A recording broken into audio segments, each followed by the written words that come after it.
구독자 여러분 안녕하십니까? 2015년 TVN을 통해 20부작으로 방영된 응답하라 1988은 우리에게 많은 감동을 주고 사랑을 받은 드라마입니다. 지금부터는 응팔이라고 하겠습니다. 응팔은 2016년에 중국에서 정식으로 방영되었으며 휴머니즘이라는 그 하나의 공통점은 국경과 민족을 허문다는 진리를 다시금 중국에서도 재확인시켜준 드라마입니다. 응팔의 인기는 중국에서 가히 상상을 뛰어넘을 정도입니다. 지금 보시는 것은 중국의 대형 사이트인데 여기에는 응팔 관련 전문 토론 채널이 따로 있을 정도입니다. 토론 주제도 우리의 상상을 뛰어넘습니다. 드라마 응팔을 어떻게 평가하는가? 가장 기억에 남는 장면과 대사는? 응팔에서 놓치면 안 되는 스토리는? 덕선이는 왜 마지막에 태기를 선택했는가? 당신은 응팔에서 어느 가정에서 태어나고 싶은가? 내가 응팔에 출연한다면 꼭 해보고 싶은 역할은? 등등 그 수가 헤아릴 수 없을 정도입니다. 그런데 얼마 전 응팔이 중국에서 다시금 재조명을 받는 일이 있었습니다. 다름 아닌 쌍문동 사람들의 귀여움을 독차지하던 진주 때문입니다.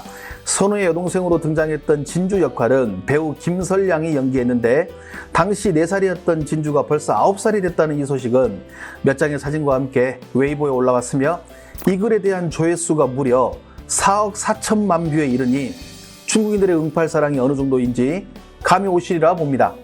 중국 팬들은 9살이 된 진주를 다시 본 느낌과 응팔에 대한 애틋한 감정들을 댓글을 통해 남겼습니다.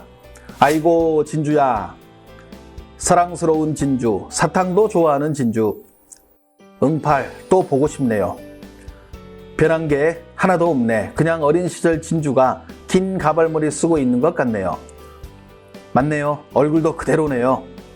4살에서 9살까지는 별 변화가 없는데 이제 18살이 되면 변하겠죠? 1994년 봉황당에서 흰머리 뽑던 진주가 여기 있었구나. 겨울이 됐으니 다시 응팔을 정주행할 때가 왔나 봅니다. 처음 볼 때는 눈물을 흘리지 않는 드라마. 하지만 부모님 이야기가 나오기 시작하면 계속 울면서 보는 한국 드라마. 여러분, 겨울이 왔습니다. 응팔 다시 봐야겠습니다. 저는 이번 주말에 보면 5번째 보는 게 됩니다. 저는 이제 6번째 시작하려 합니다. 저는 매년 한 번씩 보고 있습니다. 이 드라마의 당시 시대를 보면 왠지 모르게 가슴이 따뜻해집니다. 겨울이면 반드시 준비해야 할 것이 이 드라마와 삽입곡, 그냥 무한 반복하게 됩니다. 겨울이 됐습니다. 응팔은 또 종일 저를 울리겠네요. 진주 크니까 더 예뻐졌네요. 주머니에 넣고 다니고 싶었던 꼬마가 벌써 커버렸네요. 이렇게 달린 댓글이 11만 8천 개입니다. 중국에서 어느 정도 인기가 있는지 느낌이 오시리라 봅니다. 그래서 저는 여러분들에게 이 기회를 빌어 중국 팬들이 응팔을 보면서 감동스러운 장면으로 가장 많이 언급한 5가지 장면을 모아봤습니다.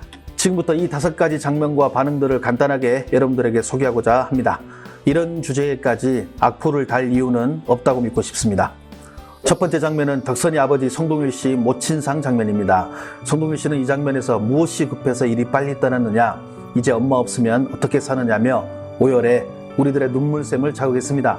어른들은 그저 견디고 있을 뿐이다. 나이의 무게감을 강한 척으로 버텨냈을 뿐이다. 어른들도 아프다라는 나레이션이 가슴을 찡하게 만들었는데요. 중국 팬들의 반응들을 간단히 소개하겠습니다. 저희 할아버지가 돌아가셨을 때 저는 크게 울었지만 아버지는 눈물을 흘리지 않으셨습니다. 이제 생각해보니 저희 아버지도 덕선이 아버지와 같은 마음인 것 같습니다. 드라마를 보면서 죽도록 울어본 적이 이 장면이 처음이었어요. 저희 외삼촌이 외숙모를 보낼 때가 생각이 납니다. 삼촌은 숙모 장례식 날 울지 않았습니다. 그런데 고모들이 오시니 마치 아이처럼 고모들 품속에서 펑펑 우시던 모습이 생각납니다. 할아버지가 돌아가셨던 그날 아버지가 혼자 조용히 방에 들어가셔서 방문을 걸어 잠그고 밤새 우시던 모습이 다시 생각이 납니다.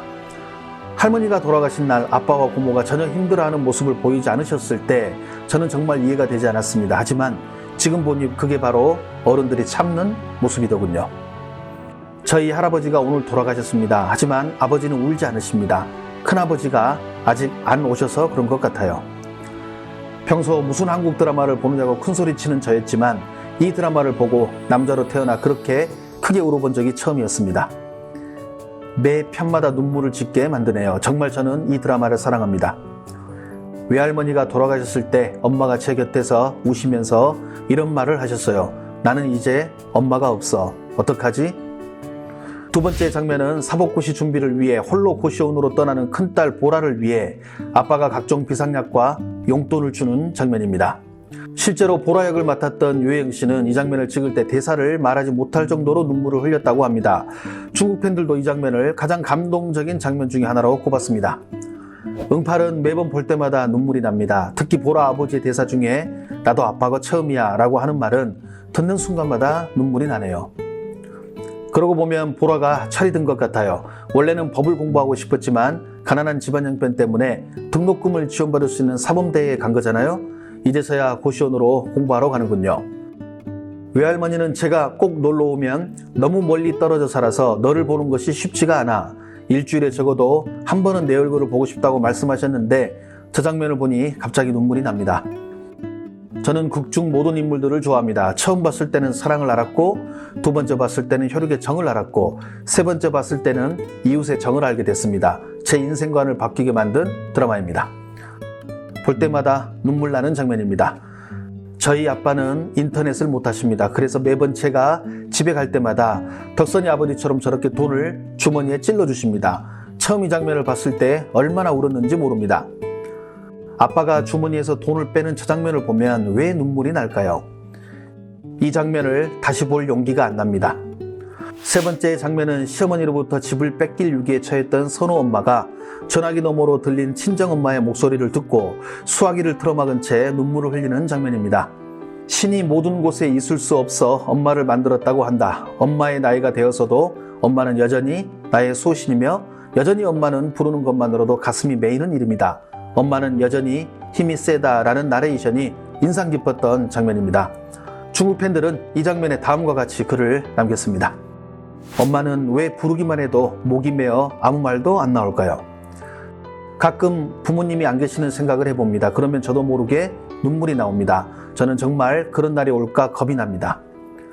저는 엄마가 어렸을 적에 돌아가셨습니다. 엄마의 사랑을 느껴본 적이 없어요.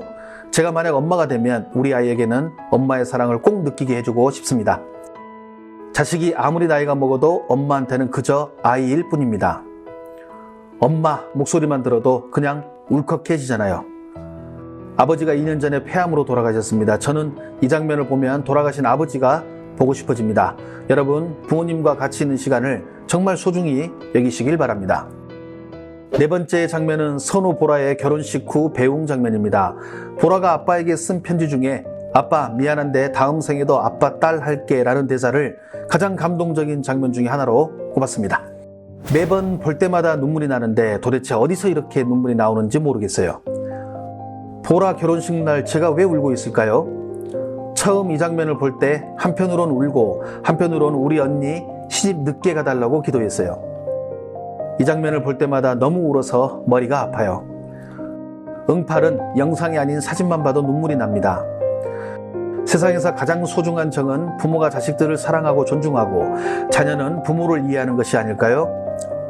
아버지의 사랑은 어머니의 사랑보다 더 절제가 있으며 이성적이어서 이를 알아차리기가 쉽지 않지만 오히려 그만큼 기품을 알 수 있습니다. 마지막으로 엄마 심부름으로 덕선이가 신림동 고시촌에서 공부하는 언니 보라에게 반찬을 가져다 주는 장면입니다. 덕선이는 열악한 언니의 고시원 방을 보고 말을 잇지 못하고 오열하며 언니에게 안기는 장면입니다. 지금 언니를 두고 있는 여동생 분들은 모르겠지만 조급해 말고 조금만 기다려보세요. 언니는 나중에 당신을 가장 사랑하는 사람이 될 겁니다. 저도 언니가 살던 곳에 예전에 가본 적이 있었는데 너무 외지이고 안전하지 않은 곳에서 살고 있는 언니를 보곤 말문이 막힌 기억이 있습니다. 상해에서 인턴하던 시절 아주 작은 방에서 혼자 살았는데 언니가 그 방을 보고 말없이 나가더니 마루에 아무것도 없다며 담요를 사다 줬어요. 덕선의 마음이 바로 우리 언니 마음인 것 같습니다. 보라라고 안 힘들겠어요? 그냥 동생 앞이니까 아무렇지도 않은 듯 하는 거죠. 자신은 그렇게 살아도 불편함이 없지만 가족 중에 누가 그렇게 살면 가슴이 아픈 법이죠. 저는 이 장면이 가장 감동적이었습니다. 물론 뒤편도 모두 울면서 봤지만요. 응팔의 마지막 해에 보라가 결혼할 때 덕선의 손을 꼭 잡는 장면이 나옵니다. 고2 때 고3 언니가 학교 기숙사에서 살았는데 제가 언니에게 물건을 주러 갔다가 언니 방을 보고 울었던 기억이 나네요. 이 장면을 보면서 많이 울었습니다. 저도 여동생이 있거든요. 요즘 삶이 팍팍합니다. 간만에 응팔 정주행은 어떨까 하는 생각이 듭니다. 시청해 주셔서 감사합니다. 행복한 하루 되십시오.